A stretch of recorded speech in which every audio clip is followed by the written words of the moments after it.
Students, welcome to Pratis institute of education. और मैं आपसे एक बार फिर मिल रही हूँ हमारी एग्जामपुर सीरीज़ में। यहाँ पे हम कर रहे हैं आपके 12th क्लास के बोर्ड एग्जाम की तैयारी।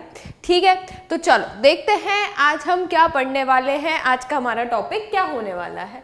ठीक है, आज मैं आपके लिए लेकर आई हूँ एक new chapter, that is change in profit sharing ratio among the existing partner. ठीक है, ये आपकी बुक का चैप्टर नंबर 3 है and this is your part 1। ठीक है, आज हम न्यू चैप्टर स्टार्ट कर रहे हैं, that is the change in profit sharing ratio among the existing partner. अब ये चैप्टर क्या है, इस चैप्टर के अंदर हम क्या पढ़ेंगे, इस चैप्टर में किस टाइप के क्वेश्चंस आएंगे, कितने मार्क के मैक्सिमम क्वेश्चन आ सकते हैं, ये सारी चीज आज की क्लास में हम डिस्कस करने वाले हैं। ठीक है, चलो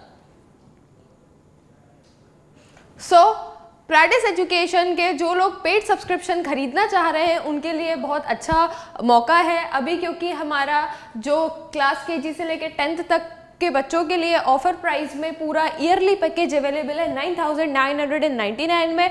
आप देख सकते हैं, वैसे तो ईयरली पैकेज होता है 30,000 का, बट अगर आप इस कूपन कोड को यूज़ करते हैं तो you can access this offer and same with goes class 11th and 12th। Class 11th and 12th के बच्चों के लिए जो ईयरली सब्सक्रिप्शन होता है वो होता है 30,000 का, लेकिन अभी ऑफर प्राइस में अवेलेबल है 9,999 में। ठीक है, और अगर आप हमारा पेड सब्सक्रिप्शन खरीदते हैं तो हम आपको क्या फैसिलिटीज़, क्या चीज़ें ऑफर करते हैं, आपको हर टाइप की वीडियो अवेलेबल रहेगी। जिस भी वीडियो से आपको पढ़ने का मन करता है, जिस भी वीडियो से आपको ज़्यादा अच्छे से कोई भी चीज़ समझ में आती है, animated video, 3D video, classroom video, smart board video, live classes की भी रिकॉर्डिंग्स अवेलेबल हैं। इसी के साथ आपको कंटेंट मिल जाएगा हमारी एप्लीकेशन पर। फिर आपके जो भी सिलेबस है, क्वेश्चन मतलब आपकी बुक के जो भी क्वेश्चंस हैं उसका फ्री सोल्यूशंस अवेलेबल है, प्रैक्टिस टेस्ट अवेलेबल है, बहुत सारी वर्कशीट्स और डाउट सेशन भी हम बच्चों को देते हैं। ठीक है, चलिए तो आज हम करेंगे topic 1 start, that is change in profit sharing ratio among the existing partner. चलो इसको एक स्टोरी से समझते हैं। ठीक है, एक स्टोरी में हमारी जो स्टोरी है इसमें आपके 2 पार्टनर्स हैं। कौन है? 2 पार्टनर्स हैं।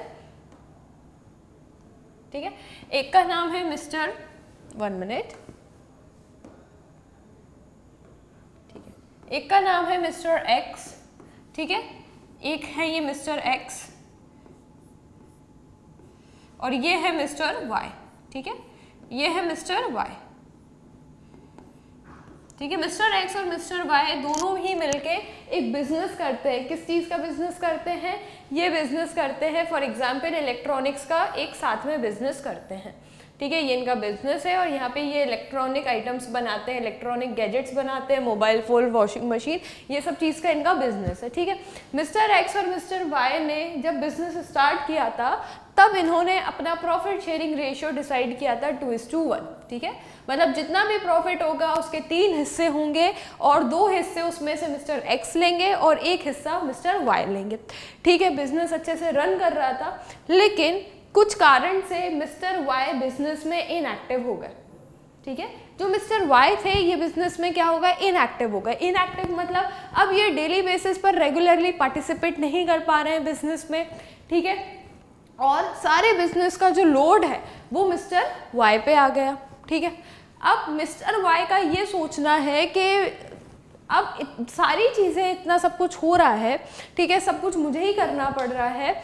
मिस्टर वाई कुछ करते नहीं है, सारी चीज़ें, सारा जो पूरा मैनेजमेंट है, सारी देखभाल जो है मुझे करनी होती है।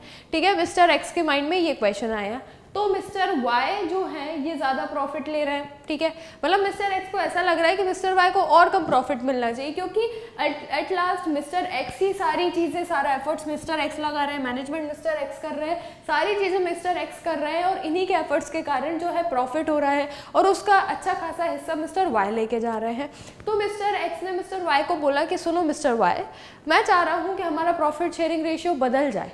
देखो तुम भी ये चीज़ समझते हो कि मैं सारा एफर्ट्स मैं लगा रहा हूँ, हमारे बिजनेस को जो प्रॉफिट हो रहा है, हमारा बिजनेस जो अर्न कर रहा है, वो सारी ही जो इनकम है वो मेरे एफर्ट्स का रिजल्ट है। तो क्या मुझे प्रॉफिट थोड़ा बड़ा मतलब मिलना नहीं चाहिए, मुझे थोड़ा प्रॉफिट ज़्यादा नहीं मिलना चाहिए?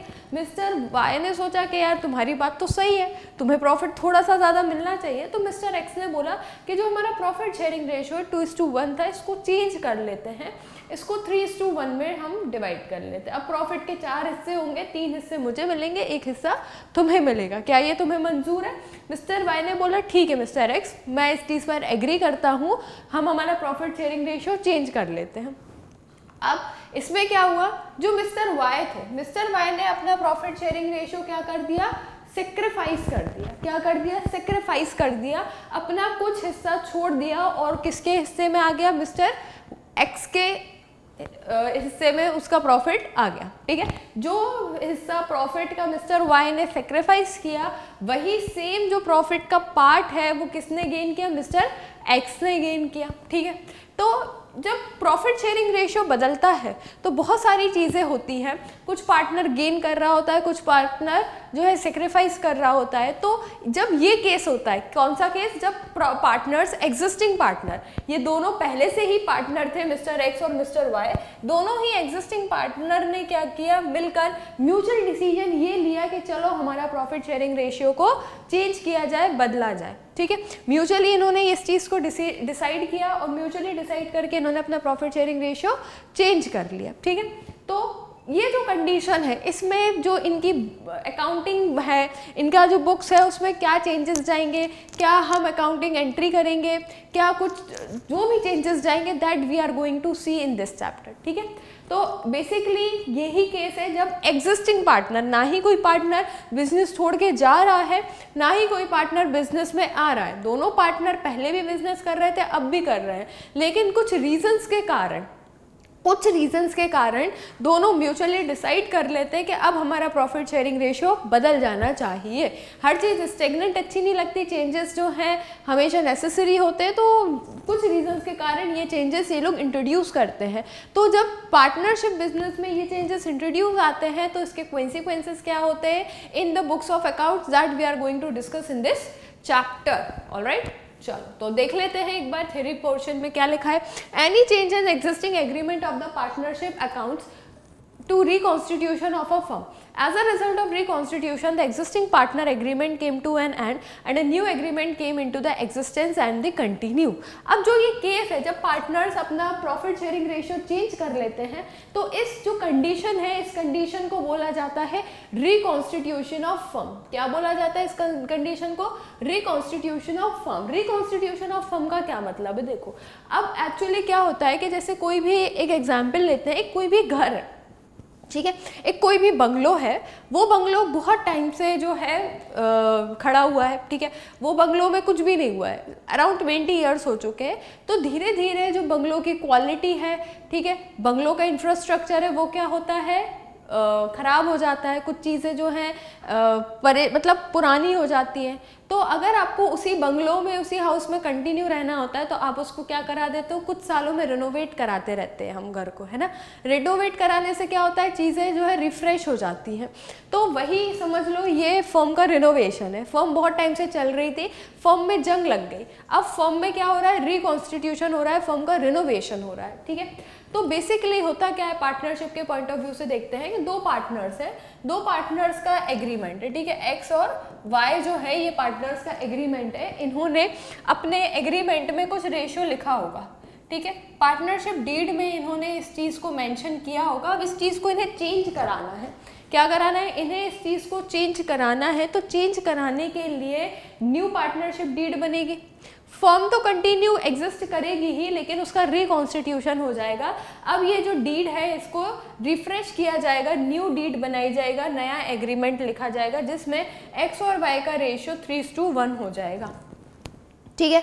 तो ये जो कंडीशन है इसको बोला जाता है रिकॉन्स्टिट्यूशन ऑफ फर्म। जब आपके पार्टनरशिप डीड के प्रोविजंस आप बदल देते हैं, जब पार्टनरशिप की डीड के प्रोविजंस चेंज हो जाते हैं, so that case is known as reconstitution of firm, ठीक है। चलो तो फर्म एग्जिस्ट करती रहेगी, एग्रीमेंट जो है वो एंड हो जाएगा, ठीक है। What it is written here, as the result of reconstitution the existing agreement comes to an end. जो पुराना एग्रीमेंट है जिसमें ऑलरेडी कुछ रेशियो मेंशन था उसको क्या कर दिया जाता है, खत्म कर दिया जाता है और नया एग्रीमेंट बनाया जाता है और उसी एग्रीमेंट के अकॉर्डिंगली फर्म कंटिन्यू ऑपरेट होती जाती है, ठीक है। So this is a case of reconstitution of firm, can be से द रिनोवेशन केस, ठीक है। रिकॉन्स्टिट्यूशन के बहुत सारे एग्जाम्पल्स होते हैं। रिकॉन्स्टिट्यूशन तभी नहीं होता जब एग्जिस्टिंग पार्टनर्स अपना प्रॉफिट शेयरिंग रेशियो चेंज करने का सोचते हैं। रिकॉन्स्टिट्यूशन फर्म का तब भी होता है जब कोई नया पार्टनर फर्म में एंट्री लेता है। फॉर एग्जाम्पल 2 पार्टनर्स थे, मिस्टर एक्स और मिस्टर वाई, बिजनेस कंटिन्यू कर रहे थे, ठीक है। इन्हें कुछ एडिशनल कैपिटल की रिक्वायरमेंट लगी तो इन्होंने एक नए पार्टनर को क्या कर लिया, एडमिट कर लिया, दैट इज जेड। अब जो फर्म है इसमें 3 पार्टनर्स आ गए, ठीक है, एक्स वाई एंड जेड। अब जो पुरानी पार्टनरशिप डीड थी, जो पुराना एग्रीमेंट था, उसमें हर कंडीशन, हर चीज़ एज पर 2 पार्टनर्स थी, ठीक है। प्रॉफिट शेयरिंग रेशियो 2:1 या 1:1 जो भी था 2 पार्टनर का ही था। जो भी interest on capital, interest on drawing, जो भी सैलरी, सारा कुछ प्रोविजन था वो सब पुराने 2 पार्टनर्स के ही रिगार्डिंग था। बट अब क्या हुआ, एडमिशन के बाद 3 पार्टनर्स आ गए, एक्स वाई के साथ कौन सा पार्टनर ऐड ऑन हो गया, जेड भी ऐड ऑन हो गया। तो जो पार्टनरशिप डीड थी उनकी जो टर्म्स एंड कंडीशंस हैं उनको अब चेंज करना पड़ेगा, यस, ठीक है। अब जो पीएल रेशियो 1:1 था 1:1 हो जाएगा, ये 2:1 हो जाएगा, 3 पार्टनर के रिगार्डिंग होगा ना। तो सारी चीज़ें जो है इसमें क्या होगा, फिर से एग्रीमेंट चेंज होगा, तो उसको भी क्या बोलते हैं, उसको भी रिकॉन्स्टिट्यूशन का ही केस बोलते हैं। अब रिटायरमेंट में क्या होता है, 3 पार्टनर्स है एक्स वाई और जेड, जिसमें से वाई का मन नहीं करता बिजनेस को कंटिन्यू करने का, तो वाई बोल रहा है कि अब मुझे नहीं करना बिजनेस, अब मुझे जाना है, ठीक है, अब मैं इस फर्म में कंटिन्यू नहीं करना चाह रहा हूँ, कुछ भी इसके रीज़न हो सकते हैं। तो जब अब क्या हुआ कि पहले जो पार्टनरशिप डीड थी वो 3 पार्टनर्स के हिसाब से बनाई गई थी, लेकिन अब जब रिटायरमेंट हुआ पार्टनर का तो अब कितने पार्टनर बचे, 2 पार्टनर। तो हर चीज़ें अब 2 पार्टनर के अकॉर्डिंगली होंगी। इंटरेस्ट ऑन कैपिटल होगा तो 2 पार्टनर के अकॉर्डिंग होगा, पार्टनरशिप में जो पीएल रेशियो होगा 2 पार्टनर के अकॉर्डिंगली होगा, ठीक है। तो इसमें भी क्या होता है, जो एग्रीमेंट होता है उसको चेंज किया जाता है, इसको भी रिकॉन्स्टिट्यूशन का ही केस बोला जाता है। देन एक्स वाई और जेड, डेथ, किसी भी पार्टनर की डेथ हो गई, for example Z abruptly death हो गई, ठीक है। अब जो डेथ है वो बता के तो नहीं आती कि मैं कल आऊँगी, बी रेडी फॉर इट, ठीक है, ऐसा तो कुछ नहीं होता। तो डेथ जब किसी भी पार्टनर की सडनली हो जाती है तब भी क्या होता है, फर्म रिकॉन्स्टिट्यूट होती है, रिनोवेट होती है, रिफ्रेश होता है। पहले जो एग्रीमेंट हुआ था वो 3 पार्टनर्स का था, एक्स वाई और जेड, ठीक है, 3:2 फॉर एग्जाम्पल इनका एग्रीमेंट था। अब इनका जब न्यू एग्रीमेंट बना, अब जेड तो चलेगा, एक्स और वाई का बनेगा, एक्स और वाई म्यूचुअली डिसाइड कर सकते हैं कि उनको क्या पीएल रेशियो रखना है। तो ये क्या होता है, रिफ्रेश हो जाता है, तब भी रिकॉन्स्टिट्यूशन का ही केस माना जाता है। अमलगमेशन ऑफ 2 पार्टनरशिप फर्म, जब 2 पार्टनरशिप अमलगेट करती है, जब दोनों 2 पार्टनरशिप फर्म आपस में मतलब ज्वाइंटली बिजनेस कंडक्ट करती हैं, उसको बोला जाता है अमलगमेशन, ठीक है। फॉर एग्जांपल एक पार्टनरशिप फर्म थी जिसमें 3 पार्टनर थे, एक पार्टनरशिप फर्म थी जिसमें 2 पार्टनर्स थे, ठीक है। दोनों ने अमलगेट कर दिया, दोनों जो है ज्वाइंटली बिजनेस करने लगे। अब फर्म में जो है 5 पार्टनर्स हो गए हैं। अब इनकी दोनों को मिला के एक न्यू पार्टनरशिप एग्रीमेंट बनेगा जिसमें 3 पार्टनर, 3 नहीं बल्कि 5 पार्टनर की बात कही होगी। तो ये होता है अमलगमेशन। अभी आपके सिलेबस में as you all know very well कि आपके सिलेबस में ये वाला रिकॉन्स्टिट्यूशन का केस है, ये है, ये है, ये है, ये वाला आपके रिकॉन्स्टिट्यूशन का केस नहीं है। बट इसका मतलब ये नहीं है कि ये रिकॉन्स्टिट्यूशन का केस नहीं होता, ये भी रिकॉन्स्टिट्यूशन का ही केस है, ठीक है। चलो अभी हम ये वाला चैप्टर पढ़ेंगे, ये वाला देखेंगे कि इसमें क्या क्या चीज़ें होती हैं। चलो, change in profit sharing ratio among the existing partner. जब एग्जिस्टिंग पार्टनर जब पीएल रेशियो चेंज करते हैं तो क्या होगा उस कंडीशन में, when 1 or more partners acquire the interest in business from another partner, it is said to be change in the profit sharing. Means it is a reconstitution of firm without admission, retirement, death or amalgamation. The sacrifice made or gain received by a partner is calculated by deducting the new profit, new share from the old share of a partner. अभी मैंने आपको बताया था कि 2 case थे, ठीक है। ये मिस्टर एक्स है, ये मिस्टर एक्स है और ये मिस्टर वाई है। मिस्टर एक्स और मिस्टर वाई दोनों ही मिलके बिजनेस कंडक्ट कर रहे थे। इनका पहला शेयर था, एग्जिस्टिंग शेयर था 1:1, ठीक है। अब इन्होंने डिसाइड किया म्यूचुअली इनका प्रॉफिट शेयरिंग रेशियो 1:1 की जगह 2:1 हो जाएगा, ठीक है। तो ये क्या हो गया, प्रॉफिट शेयरिंग रेशियो चेंज हो गया। पहले जो मिस्टर एक्स मिस्टर वाई, ठीक है। तो पहले मिस्टर एक्स और मिस्टर वाई इक्वली प्रॉफिट को शेयर किया करते थे। अब इसको चेंज करके मिस्टर वाई जो है इनका शेयर कम हो गया और मिस्टर एक्स का बढ़ गया। पहले प्रॉफिट को 2 टुकड़ों में डिवाइड किया जाता था, आधा आधा बांट लिया जाता था। अब प्रॉफिट को 3 टुकड़ों में डिवाइड किया जाएगा, 2 टुकड़े मिस्टर एक्स को मिलेंगे और एक जो पार्ट है, एक शेयर जो है मिस्टर वाई को मिलेगा। तो यहाँ पे क्या है, मिस्टर एक्स जो है, मिस्टर एक्स को का प्रॉफिट बढ़ रहा है तो मिस्टर एक्स क्या कर रहे हैं, गेन कर रहे हैं। और मिस्टर वाई क्या कर रहे हैं, मिस्टर वाई सेक्रीफाइस कर रहे हैं। यस, मिस्टर वाई ने अपना शेयर क्या किया, सेक्रीफाइस किया, तभी तो मिस्टर जो एक्स है उनको उनका शेयर मिला।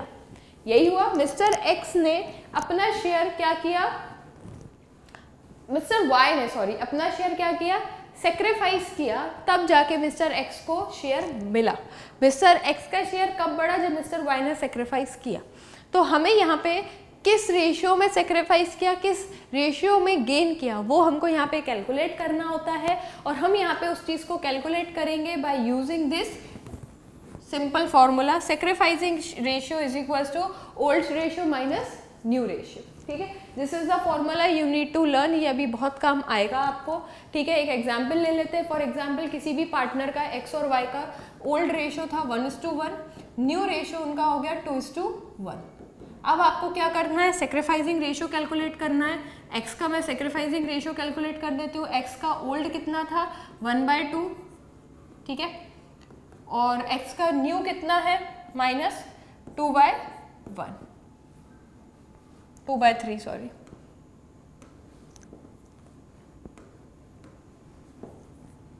एलसीएम लेंगे, 3 2 6, 3 1 3, 4 -1/6। तो क्या ए ने सेक्रीफाइस किया है, नहीं, ए ने तो गेन किया था। अगर कोई भी आंसर माइनस में आएगा तो क्या आएगा, उसने गेन किया है, -1/6 जो पोर्शन है गेन किया है, ठीक है। अगर कोई भी आंसर सेक्रीफाइस का फॉर्मूला लगा के अगर आंसर माइनस नेगेटिव आ रहा है, that is it is gaining partner. तो हमने देखा ही था, मिस्टर एक्स ने गेन किया है, पहले उसको 1 पार्ट मिलता था, अब 2 पार्ट मिल रहा है, ठीक है। अब मिस्टर वाई का निकाल लेते हैं। मिस्टर वाई कितने थे, मिस्टर वाई का ओल्ड रेशियो कितना था, 1/2, न्यू कितना है, 1/3, 3 2 6, 3 1 3 -1। तो सेक्रीफाइस कौन कर रहा है, सेक्रीफाइस कर रहा है 2/6,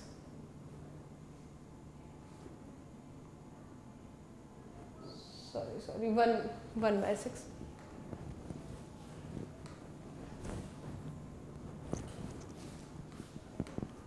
वन बाय 6, ठीक है।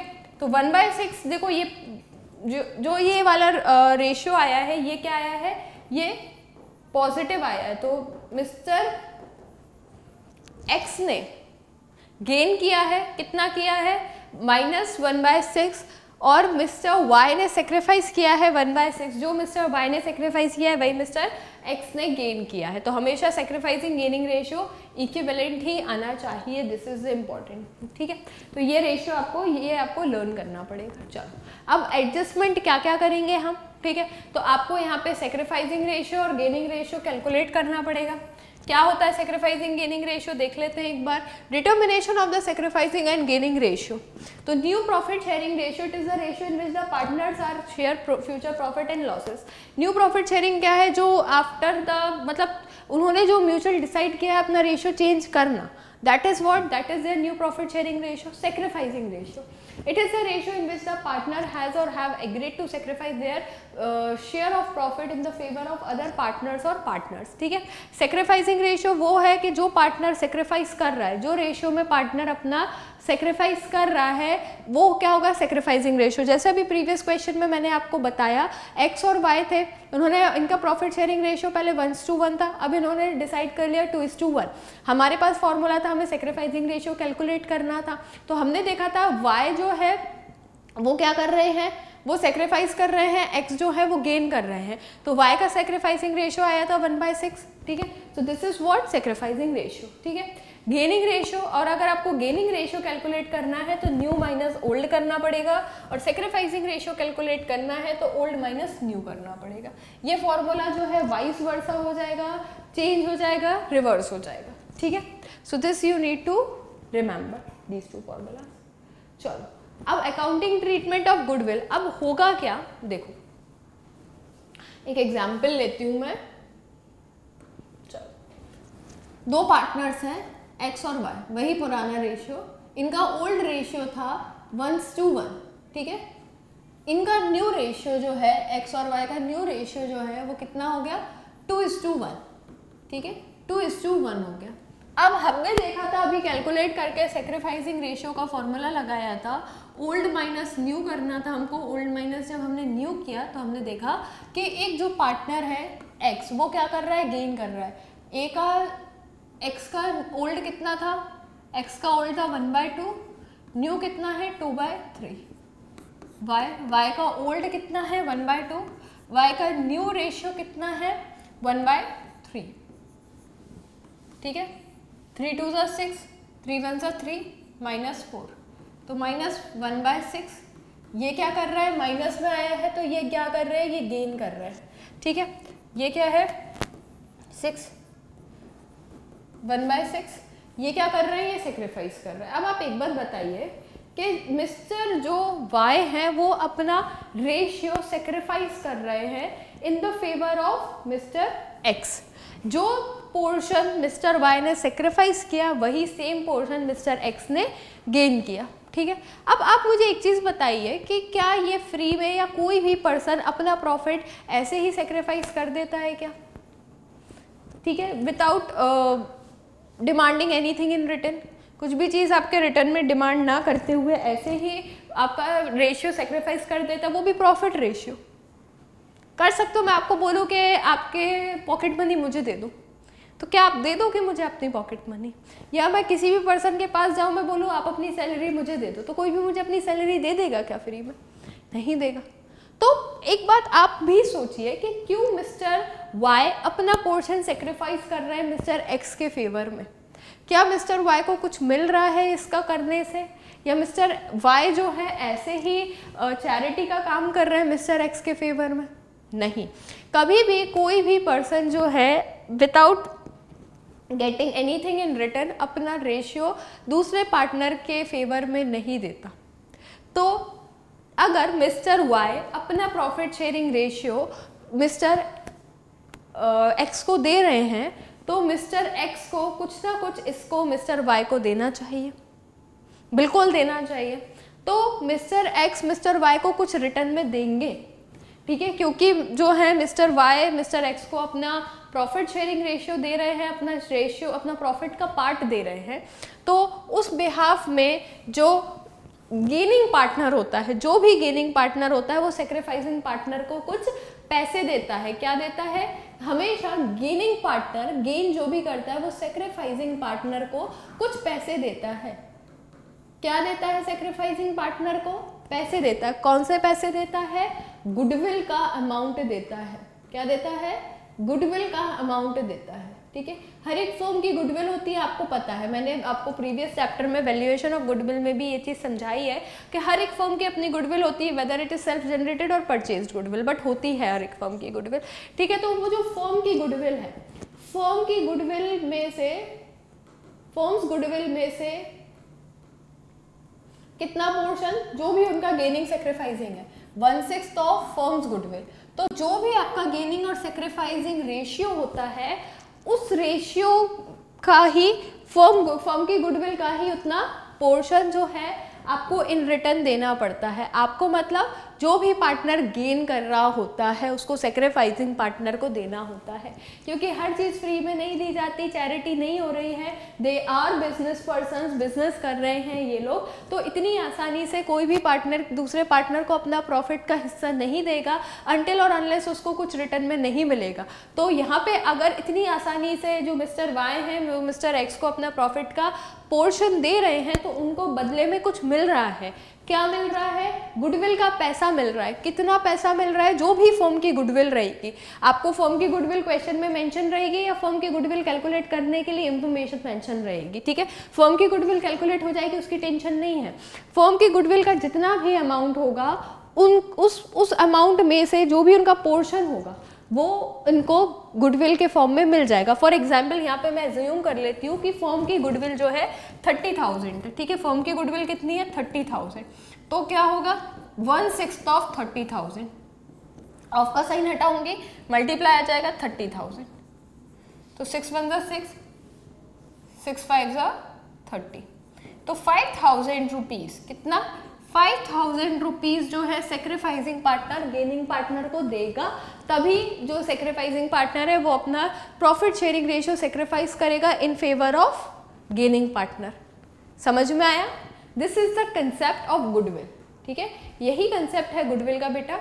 इसलिए यहाँ पे ये जनरल एंट्री देखो आप, जनरल एंट्री बनती है gaining partner capital account debit to sacrificing partner, ठीक है। ये कैसे ट्रांसफर करता है? तो जो गेनिंग पार्टनर है वो अपने अकाउंट में से पैसा निकाल के किसके अकाउंट में डलवा देता है? सेक्रीफाइसिंग पार्टनर के कैपिटल अकाउंट में डलवा देता है। और कैपिटल अकाउंट का जो डेबिट क्रेडिट रूल होता है, ठीक है, अगर कोई भी पार्टनर का अकाउंट माइनस हो रहा होता है, कैपिटल अकाउंट का क्या रूल होता है? माइनस हो रहा है तो डेबिट हो रहा है, और अगर कैपिटल अकाउंट प्लस होता है तो क्या होता है? क्रेडिट हो रहा होता है। इसलिए सेक्रीफाइसिंग पार्टनर का कैपिटल अकाउंट क्रेडिट होगा क्योंकि उसके अकाउंट में पैसे इंक्रीज होंगे, बढ़ेंगे, बट किसके अकाउंट से आएंगे? गेनिंग पार्टनर के अकाउंट से आएंगे, ठीक है।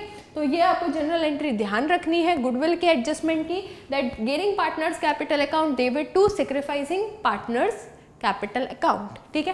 कैपिटल और करंट जो भी इनका अकाउंटिंग मतलब जो भी इनका कैपिटल का फॉर्मेट रहेगा, ठीक है। इजी है।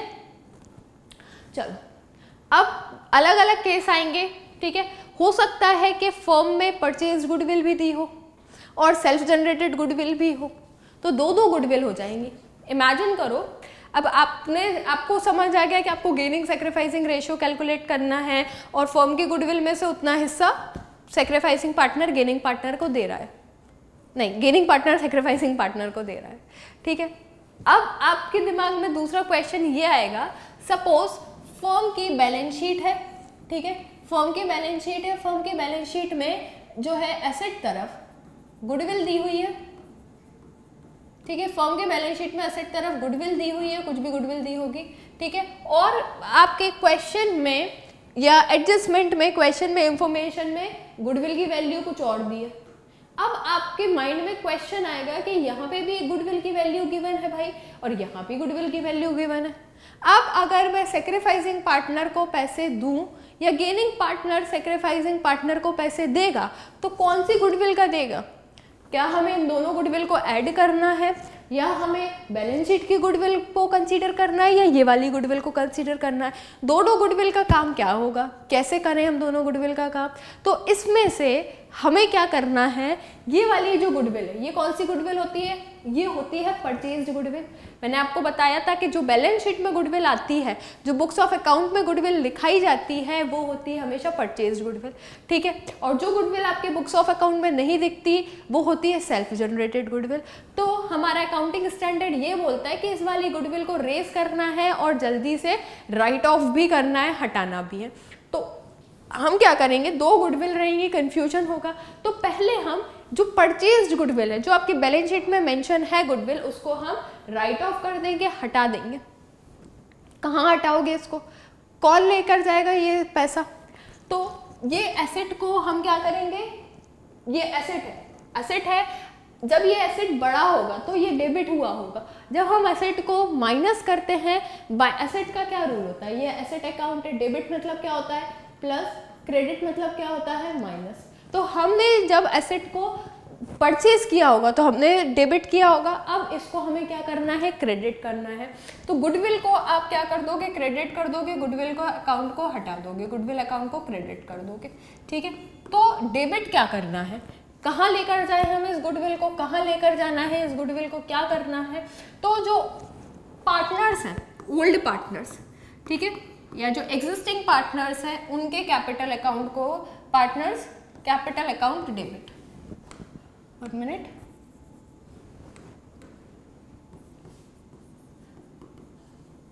जो ओल्ड पार्टनर है उनके कैपिटल अकाउंट को क्या कर दोगे आप, डेबिट कर दोगे।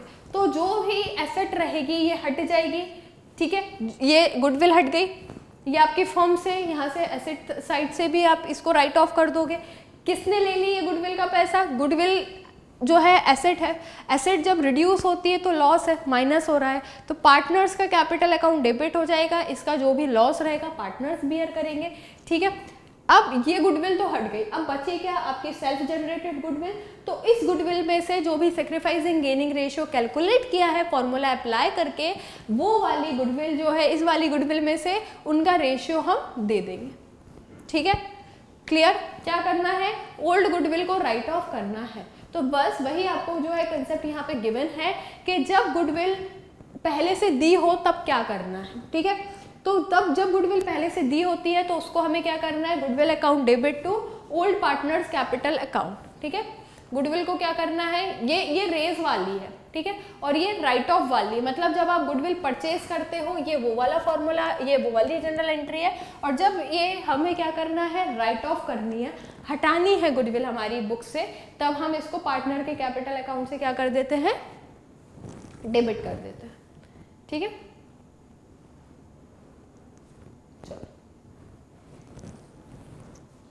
अब नेक्स्ट आता है, अब रिकॉन्स्टिट्यूशन में सिर्फ आपका गुडविल का ट्रीटमेंट, सैक्रिफाइसिंग गेनिंग ही नहीं होते। रिकॉन्स्टिट्यूशन में देखो, रिनोवेशन में क्या होता है, जैसे मैंने आपको बताया था कि reconstitution is a case of renovation. Renovation में हम क्या करते हैं, पुरानी जितनी भी चीज़ें रहती हैं, आपके जितना भी आपके घर में फर्नीचर रहता है, उन सारे फर्नीचर की आप वैल्यू करते हो, उन सारे फर्नीचर को आप निकालते हो, देखते हो कि ये ख़राब हो गया है, इसकी वैल्यू क्या है। फॉर एग्जाम्पल टीवी है, टीवी बहुत पुरानी है, तो आप देखते हो इसकी वैल्यू तो बहुत कम हो गई है, ठीक है। कोई भी एसेट है, कोई भी फर्नीचर है, उसकी वैल्यू देखते हो कि इसकी वैल्यू भी कम हो गई है, ठीक है। तो बहुत सारी चीज़ें ऐसी होती हैं, आप उनकी रिवैल्यू करते हो, जो चीज़ें काम की नहीं होती उनको आप घर से हटा देते हो, बेच देते हो और नई चीज़ उसके बिहाफ में खरीद लेते हैं, यही करते हैं रिनोवेशन के समय। तो बिल्कुल रिकॉन्स्टिट्यूशन में भी कुछ ऐसा होता है। हमारी बिजनेस में भी बहुत सारी एसेट्स होती है, बहुत सारी लाइबिलिटीज़ होती है। तो हम क्या करते हैं, रिकॉन्स्टिट्यूशन में हमारी जो एसेट्स हैं, लाइबिलिटीज़ हैं, इनकी एक बुक में वैल्यू लिखी रहती है, जिसको हम बुक वैल्यू कहते हैं। ये बुक वैल्यू तब की होती है जब हमने इनको परचेज़ किया होता है, ठीक है। ओवर द टाइम इनकी वैल्यू जो है रिड्यूस भी हो जाती है, क्योंकि कोई भी मशीनरी आप खरीद के लाओगे तो और आप उसको कंटिन्यू यूज़ करोगे तो उसकी वैल्यू डिग्रेड होती ही होती है।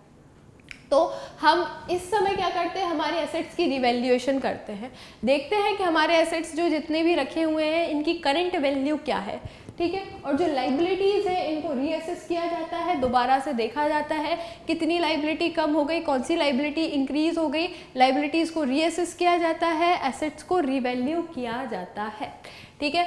तो इसमें क्या होता है, इसके लिए हम एक बनाते हैं अकाउंट, ठीक है, जिसको हम बोलते हैं रिवैल्यूएशन अकाउंट, ठीक है। क्या बोलते हैं हम, रिवैल्यूएशन, क्योंकि हम इसको रिवैल्यू कर रहे हैं, ठीक है। तो रिवैल्यूएशन अकाउंट बनाते हैं, अकाउंट है तो डेबिट क्रेडिट आता ही आता है, ठीक है। अब इसमें क्या करते हैं, अगर कोई भी एसेट की वैल्यू डिक्रीज हो रही होती है, ठीक है, बेसिकली अगर लॉस है तो वो डेबिट में आएगा, इनकम है, ठीक है, प्रॉफिट है तो वो किस में आएगा, क्रेडिट में आएगा, ठीक है। अब अगर लॉस है तो जैसे कि आपके एसेट की वैल्यू कम हो गई है ना, एसेट की वैल्यू कम होना तो अच्छी बात नहीं है ना, एसेट की वैल्यू कम होना तो जो है नुकसान की बात है, तो लॉस है। तो अगर किसी भी एसेट की वैल्यू कम हो गई, सपोज मशीनरी की वैल्यू पहले 50,000 थी, उसको रिवैल्यू किया तब उसकी वैल्यू 30,000 हो गई, 20,000 रुपये मशीन की वैल्यू गिर गई, तो 20,000 का तो नुकसान हो गया ना। तो अगर आपकी कोई भी मशीन की वैल्यू, कोई भी एसेट की वैल्यू गिरती है, ठीक है, मतलब आपको लॉस होता है, तो वो आप उसको डेबिट साइड लिखेंगे, ठीक है। नेक्स्ट, अगर आपकी लाइबिलिटी की वैल्यू बढ़ गई, ठीक है, फॉर एग्जांपल आपके क्रेडिटर्स पहले 50,000 थे, अब क्रेडिटर्स 80,000 हो गए, मतलब आपको अब 30,000 पहले लोगों को 50 देने थे, अब 80,000 हो गए, 30,000 रुपये 30,000 क्रेडिटर की वैल्यू बढ़ गई, ठीक है, तो वो क्या हो जाएगा, वो भी आपको नुकसान है। पहले 50 देने थे, पैसे देने होते हैं, कर्ज बढ़ जाता है तो नुकसान ही होता है ना। तो क्या होगा, वो भी आप कहाँ लिखोगे, डेबिट साइड लिखोगे। ठीक है, तो डेबिट साइड क्या आएगा, अगर किसी भी एसेट की वैल्यू बढ़ती है, लॉस होता है, तो वो डेबिट साइड आता है। नेक्स्ट, अगर किसी भी लाइबिलिटी की वैल्यू बढ़ती है, ठीक है, मतलब ध्यान रखना, decrease in the value of asset, asset की वैल्यू को डिक्रीज हो जाना और लाइबिलिटी की वैल्यू इंक्रीज हो जाना, both are the case of loss, जो कि आपके डेबिट साइड लिखाए जाएंगे। ठीक है, इसके बाद आते हैं क्रेडिट साइड। क्रेडिट में तो इनकम लिखाई जाती है, अच्छी अच्छी चीज़ें लिखते हैं हम लोग। तो क्रेडिट में क्या आएगा, अगर कोई भी एसेट की वैल्यू बढ़ गई, प्रॉफिट हो गया। पहले किसी एसेट की वैल्यू, सपोज लैंड है तो लैंड की वैल्यू तो बढ़ती है ना, लैंड की वैल्यू कम तो बहुत ही रेयर केस में होती है। सपोज पहले लैंड की वैल्यू 40,000 थी, अब लैंड की वैल्यू 1 लाख है, दैट मीन 60,000 लैंड की वैल्यू बढ़ गई। क्या हो गया, प्रॉफिट हो गया। ठीक है, लैंड की वैल्यू बढ़ जाना, आपकी इनकम बढ़ जाना हो गया ना, तो ये क्या आएगा, आपको उसको डेबिट साइड लिखोगे। ठीक है, अब लाइबिलिटीज की वैल्यू कम हो गई, अरे वाह, पहले तो 50,000 रुपये पैसे देने, तब 30,000 देने, मतलब 20,000 कम देने, 20,000 का फायदा हो गया। ठीक है, तो 20,000 का फायदा हो गया का मतलब क्या है, आपको प्रॉफिट हो गया, इनकम हो गई, तो वो क्रेडिट साइड आएगी। ठीक है, तो ध्यान रखना है, जो भी लॉस है, decrease in the value of asset and increase in the value of liabilities debit side आते हैं, और वही increase in the value of asset and decrease in the value of liabilities कहाँ आते हैं, क्रेडिट साइड आते हैं। ठीक है, फिर आती है अनरिकॉर्डेड लाइबिलिटीज़। कोई भी ऐसी लाइबिलिटी है जो पहले हमें नहीं पता थी, ठीक है, हम उसको लिखना भूल गए थे, हमारे अकाउंट्स में नहीं थी वो, अब वो सामने आ गई है, नुकसान हो गया ना, बोझ बढ़ गया, तो वो भी नुकसान की बात है। ठीक है, इसी तरीके से अनरिकॉर्डेड एसेट, पहले हमें कोई एसेट नहीं पता था, वो हमारे बिजनेस में एग्जिस्ट करता था, उसको हमने हमें बुक में नहीं लिखा था, वो हमें सामने दिख गया, तो अरे वाह, प्रॉफिट की बात हो गई, एसेट पहले नहीं था, अब आ गया है, उसको आप कहाँ लिखोगे, उसको आप लिखोगे क्रेडिट साइड। ठीक है, अगर इनकम ज़्यादा है और लॉस कम है, ठीक है, बैलेंसिंग फिगर अगर डेबिट साइड आ रहा है, इनकम ज़्यादा है, इनकम ज़्यादा लॉस कम, बैलेंसिंग फिगर अगर यहाँ आ रहा है, तो this is the case of profit. ये कहाँ जाएगा, जो भी प्रॉफिट होगा पार्टनर के कैपिटल अकाउंट में क्रेडिट साइड जाएगा। और वहीं पे वाइस वर्सा, लॉस ज़्यादा है और इनकम कम है, ठीक है, लॉस ज़्यादा इनकम कम, लॉस का केस आएगा। ठीक है, लॉसेस ज़्यादा इनकम कम, लॉस का केस नुकसान हो गया, तो जो भी होगा वो पार्टनर के कैपिटल अकाउंट में उनके ओल्ड रेशियो में जाएगा। ठीक है, ध्यान रखना है, ओल्ड रेशियो, न्यू रेशियो में नहीं ट्रांसफर करेंगे, ओल्ड रेशियो में ही हम इनको ट्रांसफर करने वाले हैं। ठीक है, क्लियर। अभी हमने क्या क्या देख लिया कि जब हम रिकॉन्स्टिट्यूशन का केस आता है तो सबसे पहले हमें गेनिंग और सेक्रीफाइसिंग रेशियो कैलकुलेट करना होता है, क्योंकि एक पार्टनर गेन करता है, वहीं दूसरा पार्टनर सेक्रीफाइस करता है। ठीक है, इसके बाद हमें गुडविल की वैल्यू देखनी पड़ेगी, क्यों, क्योंकि अगर सेक्रीफाइसिंग पार्टनर अपना प्रॉफिट सेक्रीफाइस कर रहा है तो उसको कुछ तो मिलेगा ना, गेनिंग पार्टनर को कुछ तो देना चाहिए, तो वो गुडविल का पैसा देता है, ये रूल है। तो उसके लिए हमें गुडविल की वैल्यू भी देखनी पड़ेगी, गुडविल की वैल्यूएशन भी करना पड़ेगा। इसके अलावा जब आप रिकॉन्स्टिट्यूशन करते हो तो असेट्स और लाइबिलिटीज़ की वैल्यूज़ में भी जो है ऊपर नीचे होता है, कम ज़्यादा हो जाते हैं, तो उसमें भी हमें ये देखना होता है कि हमें हमारी रिवैल्यूएशन के समय हमें नुकसान हो रहा है या प्रॉफिट हो रहा है। ठीक है, लॉस या प्रॉफिट जो भी होता है पार्टनर्स बियर करते हैं उनके ओल्ड रेशियो में। ठीक है, उसके लिए हम रिवैल्यूएशन अकाउंट बनाते हैं। चलो, when the revised value are not to be recorded in the books of the account. चलो, अब डिपेंड करता है पार्टनर को अपनी रिवाइज्ड वैल्यूज लिखनी है या नहीं लिखनी है। मतलब फॉर एग्जांपल आपने रिवैल्यू किया, पहले कोई भी मशीनरी थी, कोई भी मशीनरी की वैल्यू पहले 50,000 थी, कहाँ लिख दूँ मैं, चलो यहाँ लिख देती हूँ। कोई भी मशीनरी थी तो मशीनरी की वैल्यू पहले 50,000 थी। ठीक है, कितनी थी मशीनरी की वैल्यू, 50,000 थी। अब मशीनरी की वैल्यू, करंट वैल्यू CV मतलब करंट वैल्यू उसकी 30,000 हो गई, दैट मीन्स लॉस हो गया 20,000 का। ठीक है, अब अगर आप एसेट में इसकी वैल्यू 30,000 शो करते हैं, ठीक है, अगर आप एसेट साइड में इसकी वैल्यू 30,000 शो करते हैं तो कहीं ना कहीं आपकी बैलेंस शीट में जो है आप पुअर शो करोगे, आपकी फाइनेंशियल पोजीशन अच्छी नहीं दिखेगी। तो कुछ पार्टनर्स प्रेफर करते हैं कि उनकी जो भी रीवैल्यूड चीज़ें हैं वो हम हमारे अकाउंट्स में शो ना करें, ओल्ड वैल्यू ही कंटिन्यू करें। ठीक है, मतलब वो चाहते हैं कि उनकी जो पुरानी वैल्यू थी 50,000 वही उनकी बुक्स ऑफ अकाउंट में दिखाई दे, जो नई वैल्यू है 30,000 वो ना दिखाई दे। पार्टनर में it's depend upon the partner, partner चाहे तो रिवैल्यूड चीज़ रिवैल्यूड जो वैल्यू होती है वो बुक्स ऑफ अकाउंट में शो कर सकते हैं, नहीं तो नहीं भी करें, ठीक है, मोस्टली तो करते हैं, ठीक है। यहाँ पे जो हम केस देख रहे हैं ना अभी, when the revised value are not to be recorded in the books of account, मतलब यहाँ पे जो ओल्ड पार्टनर्स हैं वो नहीं चाहते कि उनकी रिवैल्यूड वैल्यू जो है, रिवाइज्ड वैल्यू उनकी बुक्स ऑफ अकाउंट में शो हो, ठीक है। तो इसके लिए क्या करेंगे, for partner, if partner decide to record the net effect of the revaluation of assets and liabilities without affecting the old amount of assets and liability, then a single adjustment entry involving the capital account of gaining partner and sacrificing partner is passed, ठीक है। अगर कुछ ऐसा करना है तो partners क्या करते हैं, एक सिंगल एडजस्टमेंट एंट्री पास करते हैं, ठीक है। प्रॉफिट है, ठीक है, तो प्रॉफिट में गेनिंग पार्टनर जो है सेक्रीफाइसिंग पार्टनर को जो पैसे दे देंगे, और नेट लॉस का केस है तो सेक्रीफाइसिंग पार्टनर गेनिंग पार्टनर को जो है पैसा ट्रांसफर करेगा। किसका, देखो ध्यान देना, आपने रिवैल्यूएशन कर लिया, लेकिन you don't want to change the value of assets and liabilities in the book of account, ठीक है। उस केस में रिवैल्यू तो बनेगा, रिवैल्यूएशन अकाउंट तो बनेगा, और उसमें से प्रॉफिट और लॉस भी कैलकुलेट होगा, ठीक है। तो इसके लिए आपके पास एक और जो सब्स्टिट्यूशन क्या है, सब्स्टिट्यूशन ये है कि अगर आप चाहें, अगर आपके केस प्रॉफिट का है, सपोज आपने रिवैल्यूएशन अकाउंट बनाया और उसमें आपको प्रॉफिट हुआ, तो वो जो प्रॉफिट है, प्रॉफिट के केस में गेनिंग पार्टनर का कैपिटल अकाउंट डेबिट हो जाएगा, सेक्रीफाइसिंग पार्टनर का कैपिटल अकाउंट क्रेडिट हो जाएगा। और उस रिवैल्यूएशन के समय अगर आपको नेट लॉस आया तो नेट लॉस पर सेक्रीफाइसिंग का पार्टनर का कैपिटल अकाउंट क्या हो जाएगा, डेबिट हो जाएगा, गेनिंग का क्रेडिट हो जाएगा, ठीक है, simple. Accounting treatment of reserves and accumulated profit and loss.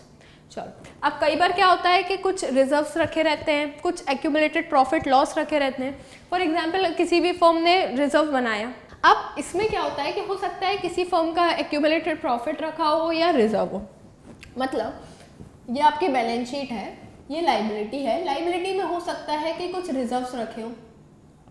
For example यहाँ पे जनरल रिजर्व रखा हो, ठीक है, कुछ भी अमाउंट जनरल रिजर्व का रखा हो यहाँ पे, ठीक है, या asset side profit loss account हो, प्रॉफिट लॉस अकाउंट की कुछ वैल्यू रखी हो एसेट साइड, या ये वैल्यू आपको लाइबिलिटी साइड भी दिखाई दे सकती है, पीएल अकाउंट। इन चीजों का क्या करना है, मतलब ये है, अगर आप ये तो समझ रहे हो ना कि प्रॉफिट लॉस अकाउंट यहाँ क्यों है, लाइबिलिटी या एसेट्स तरफ क्यों दिखाई दे रहा है। देखो, आपने नेट प्रॉफिट कैलकुलेट कर लिया, लेकिन उसको पार्टनर में डिस्ट्रीब्यूट नहीं किया। नेट प्रॉफिट पर किसका क्लेम होता है, पार्टनर्स का क्लेम होता है। फर्म ने डिस्ट्रीब्यूट नहीं किया, नेट प्रॉफिट है तो फर्म ने उसको डिस्ट्रीब्यूट नहीं किया, और फर्म के लिए तो वो लाइबिलिटी होगी ना, क्योंकि अल्टीमेटली उस पर क्लेम किसका है, उस पर क्लेम है ओल्ड पार्टनर्स का, ठीक है। पार्टनर का क्लेम है लेकिन फर्म ने अभी अपने पास रखा है, उसको दिया नहीं है, तो फर्म के लिए वो क्या हो जाएगी, लाइबिलिटी हो जाएगी, और वो लाइबिलिटी साइड दिखाई देगा। इसको बोलते हैं एक्यूमुलेटेड प्रॉफिट, मतलब इकट्ठा किया हुआ प्रॉफिट अभी डिस्ट्रीब्यूट नहीं किया है, फर्म ने अपने पास रखा है। और ये है, अगर यही पीएल अकाउंट आपको एसेट साइड दिखाई दे रहा है बैलेंस शीट का, तो this is the case of accumulate loss. Firm को एक्यूमुलेट लॉस हुआ था, नेट लॉस का केस था, और वो जो नेट लॉस है वो पार्टनर्स पर अभी डिस्ट्रीब्यूट नहीं किया, पार्टनर को क्या नहीं किया, अभी डिस्ट्रीब्यूट नहीं किया, तो वो कहाँ रखा हुआ है, वो आपका एसेट तरफ रखा हुआ है। क्यों, क्योंकि लॉस है तो लॉस कौन बियर करता है, पार्टनर्स बियर करते हैं, तो फर्म के लिए तो एसेट है ना, जो भी लॉस है फर्म को मिलेगा पार्टनर्स से, इसलिए फर्म उसको एसेट साइड रखता है, ठीक है। मतलब ये एक्यूमुलेटेड प्रॉफिट है, ये एक्यूमुलेटेड लॉस है। और रिजर्व तो आप जानते ही है कि फर्म ने कुछ भी एक छोटा सा अकाउंट इकट्ठा करके साइड में रखा हुआ है, ठीक है, कंटिजेंसी को मीट करने के लिए। तो हम इन चीज़ों का क्या करेंगे, what is the accounting treatment of these things. तो जनरल रिजर्व जो रहेगा, जनरल रिजर्व तो प्रॉफिट है, तो इसको पार्टनर के कैपिटल अकाउंट में ट्रांसफर कर देंगे, तो जीआर अकाउंट को हम डेबिट करेंगे, और पार्टनर्स का कैपिटल अकाउंट क्या हो जाएगा, क्रेडिट हो जाएगा। मतलब जीआर है तो पार्टनर्स के कैपिटल अकाउंट को हम क्या कर देंगे, क्रेडिट कर देंगे। जो भी जनरल रिजर्व है ये रिकॉन्स्टिट्यूशन से पहले बनाया था, इसलिए इस पर क्लेम पार्टनर्स का रहेगा, ये भी कहीं ना कहीं से आउट ऑफ प्रॉफिट ही बना था, तो उसको पार्टनर्स जो है इंजॉय कर लेंगे अपने पुराने प्रॉफिट शेयरिंग रेशियो में। एक्यूमुलेटेड प्रॉफिट है, इस पे तो पार्टनर का ही क्लेम है और किसी के पास तो ये जाने ही नहीं चाहिए, तो पार्टनर ले लेंगे। एक्यूमुलेटेड लॉस है तो इसको पार्टनर बियर करेंगे, तो पार्टनर के कैपिटल अकाउंट में क्रेडिट में आ जाएगा। ठीक है, तो वही दिया हुआ है। अब रिजर्व जो है कुछ भी हो सकता है, ठीक है, यहाँ पे ध्यान दो। अगर आपका रिजर्व दिया हुआ है प्रॉफिट लॉस अकाउंट है, वर्कमैन कंपनसेशन रिजर्व भी एक स्पेसिफिक रिजर्व होता है, इन्वेस्टमेंट फ्लक्चुएशन रिजर्व भी, ये सारी ही चीजें पार्टनर के कैपिटल अकाउंट में क्या हो जाएंगी, क्रेडिट हो जाएंगी। कोई भी रिजर्व दिया हो, अभी मैंने एक एग्जांपल जनरल रिजर्व का दिया था, स्पेसिफिक रिजर्व हो, वर्कमैन कंपनसेशन रिजर्व है, इन्वेस्टमेंट फ्लक्चुएशन रिजर्व है, दोनों ही रिजर्व के जो भी अमाउंट रहेंगे पार्टनर्स के अकाउंट में जाएंगे। ठीक है, ओल्ड रेशियो में। नेक्स्ट एक्यूमुलेटेड लॉस है, ठीक है, तो भी पार्टनर के कैपिटल अकाउंट में ही जाएगा, लेकिन केस ये कि डेबिट हो जाएगा, वहां पे क्या होगा, क्रेडिट होगा। ठीक है, और ये डिफर्ड रेवेन्यू एक्सपेंडिचर जो है, एडवर्टाइजमेंट सस्पेंस नाम से दिखाई देता है ये, तो ये भी पार्टनर एसेट तरफ ही, देखो भाई 100 की सीधी बात है, जो चीज़ एसेट तरफ है, जो पार्टनर के लिए क्या है, पार्टनर को उसको देना पड़ेगा, लाइबिलिटी तरफ है, पार्टनर को लेना है, सिंपल। ठीक है, तो ये चीज़ें आपको ध्यान में रखनी है। Alright, when these are required to be shown in the books of the firm, और ये सारी चीज़ें अगर आपको बुक्स में ही दिखानी है तो फिर से सिंगल एडजस्टमेंट एंट्री ही पास होगी। प्रॉफिट के केस में सिंगल एडजस्टमेंट एंट्री जाएगी, gaining partners capital account debit to sacrificing, और लॉस के केस में वाइस वर्सा एंट्री जाएगी, sacrificing partners capital account debit to gaining partner. ठीक है, मतलब आप नहीं चाहते कि जो प्रॉफिट है, लॉस है, जनरल रिजर्व, ये सब चीज़ें डिस्टर्ब हो, आप अपनी balance sheet as it is show करना चाहते हो, लेकिन एक्चुअली आपको प्रॉफिट लॉस हुआ है तो रिवेल बना के जो भी चीज़ें हैं उसको एक्यूमुलेट करके, मतलब रिवेल तो बन जाएगा बट एक्यूमुलेट करके जो भी चीज़ें हैं उनको पूरी एक सिंगल अमाउंट में कन्वर्ट करके आप पार्टनर्स की कैपिटल अकाउंट में शिफ्ट कर देंगे। ठीक है, चलो एक 1 मार्क क्वेश्चन है, जल्दी से इसको सॉल्व करते हैं। ये हमने यहाँ पे अभी तक हमने पूरे आपके कंसेप्ट्स को पढ़ लिया है, देख लिया है कि हम क्या क्या किन किन चीज़ों का ट्रीटमेंट देखने वाले हैं क्वेश्चंस के थ्रू। चलो अब जल्दी से इस क्वेश्चन को पढ़ते हैं। Anant, Gulab and Khushboo our partners in a firm sharing profits in the ratio of 5:3:2 from 1st April 2014 they decided to share profits equally. For this purpose the goodwill of the firm was valued at 2,40,000. Pass necessary journal entry for the treatment of goodwill on change of the profit sharing ratio of Anant, Gulab and Khushboo. देखो भाई 3 partners थे, ठीक है, क्या नाम है, अनंत, Gulab and खुशबू। इनका old profit sharing ratio था। ठीक है, तो क्या क्या गिवन है, हम गिवन लिख देते हैं। गिवन है ओल्ड रेशियो, गिवन है गुलाब, अनंत और खुशबू का ओल्ड रेशियो क्या है, 5:3:2 उनका ओल्ड रेशियो। ठीक है, अब उन्होंने डिसाइड किया है कि वो अपना प्रॉफिट रेशियो इक्वली ही शेयर करेंगे, तो न्यू रेशियो कितना हो गया उनका, इक्वली कितना हो गया, 1:1:1। ठीक है, 1:1:1। और क्या गिवन है, गुडविल गिवन है क्वेश्चन में। गुडविल क्या है, गुडविल है आपके 2,40,000। ठीक है, गुडविल भी गिवन है। अब आपको हम जनरल एंट्री पास करनी है इसकी, तो गुडविल गिवन है, दैट मीन्स कि जब प्रॉफिट शेयरिंग रेशियो चेंज हो रहा है, ओल्ड रेशियो कुछ और है, न्यू रेशियो कुछ और है, दैट मीन्स एक पार्टनर गेन, एक पार्टनर सेक्रीफाइस कर रहा होगा। ठीक है, और जो पार्टनर सेक्रीफाइस करता है उसको गुडविल का पैसा मिलता है, रिटर्न में कौन देता है, गेनिंग पार्टनर। तो जनरल एंट्री क्या जाएगी, gaining partner account capital account debit to sacrificing gaining partners capital account. अब हमको टू सेक्रीफाइसिंग पार्टनर्स अकाउंट, ठीक है, कैपिटल अकाउंट। अब हमें इसके लिए क्या करना है, इसके लिए हमें पहले इनका शेयर निकालना पड़ेगा, कौन गेन कर रहा है, कौन सेक्रीफाइस कर रहा है। ठीक है, तो हम यहाँ पे क्या करेंगे, सेक्रीफाइसिंग रेशियो का फॉर्मूला रखेंगे, old ratio, old share minus new share. ठीक है, एक एक पार्टनर का निकालेंगे। अनंत, अनंत का निकालते हैं। अनंत का ओल्ड रेशियो कितना है, 5/10 माइनस 1/3 न्यू रेशियो है। अनंत, गुलाब, गुलाब का ओल्ड रेशियो कितना है, 3/10 माइनस 1/3। खुशबू का ओल्ड कितना है, 2/10 माइनस 1/3।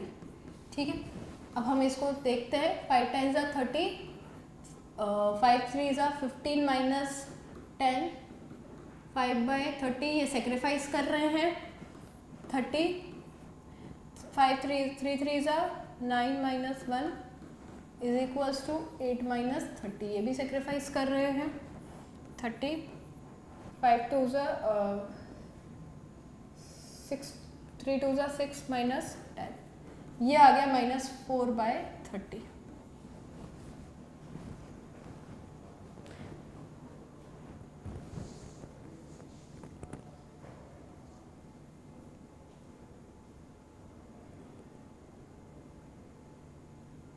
सॉरी यहाँ पर 10 आएगा, ठीक है। 3 1 जा ये आएगा 1/, सॉरी मैंने स्पीडली कर दिया, ये 1/-1।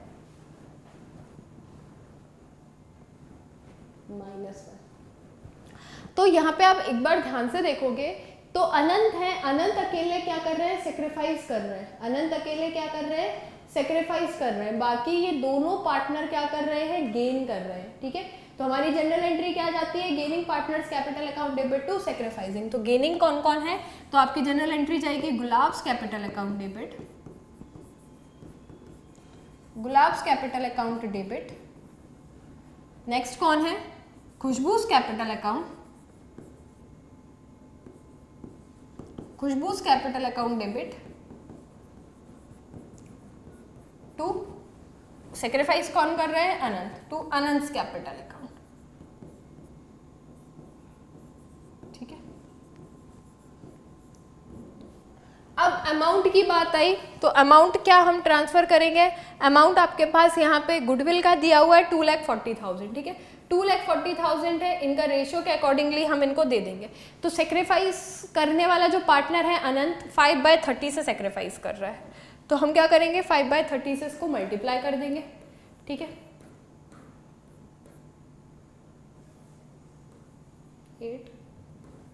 8,000 दैट इज 40,000, 40,000 जो है अनंत को मिलेगा, ठीक है। फिर कितना देंगे 1/30,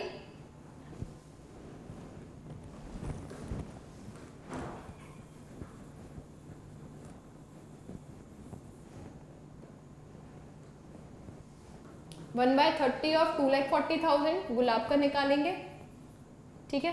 1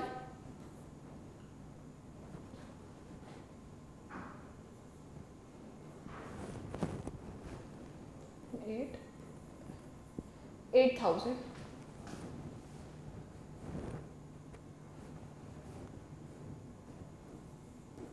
और यहीं पे कर लेते हैं 2,40,000 गुडविल है, ठीक है। गुडविल में से ही पैसा जो है शेयर निकलता है 31 8,000, 8 4 जा 32 है ना, 32,000। ये देखो ये आपकी ये सिंगल एंट्री पास होनी थी, बहुत इजी है, ज़्यादा डिफिकल्ट नहीं है। 1 मार्क में single entry they can ask you, ठीक है। उसके लिए आपको इनका सेक्रीफाइसिंग और गेनिंग रेशियो कैलकुलेट करना पड़ेगा। और गुडविल गिवन है तो आपको मैंने अभी बताया था कि अगर पार्टनर सेक्रीफाइस करता है तो गेनिंग पार्टनर उसको क्या देता है, इन रिटर्न गुडविल प्रोवाइड करता है, ठीक है। कितनी गुडविल किस पोर्शन में, तो जो भी उनका रेशियो आया, ठीक है। Ratio sacrificing ratio of goodwill, ठीक है। सेक्रीफाइसिंग रेशियो ऑफ गुडविल ये आपको ध्यान रखना है, या गेनिंग रेशियो ऑफ गुडविल। तो गुडविल का जितना भी है पैसा उस प्रोपोर्शनेट में आपको कैलकुलेट करना है, ठीक है। क्लियर, बहुत ज़्यादा डिफिकल्ट नहीं है, इजी है। चलो, so we are going to solve some more questions of the same chapter, ठीक है। चलो, तो आज के लिए इतना ही, मिलते हैं कल की क्लास में।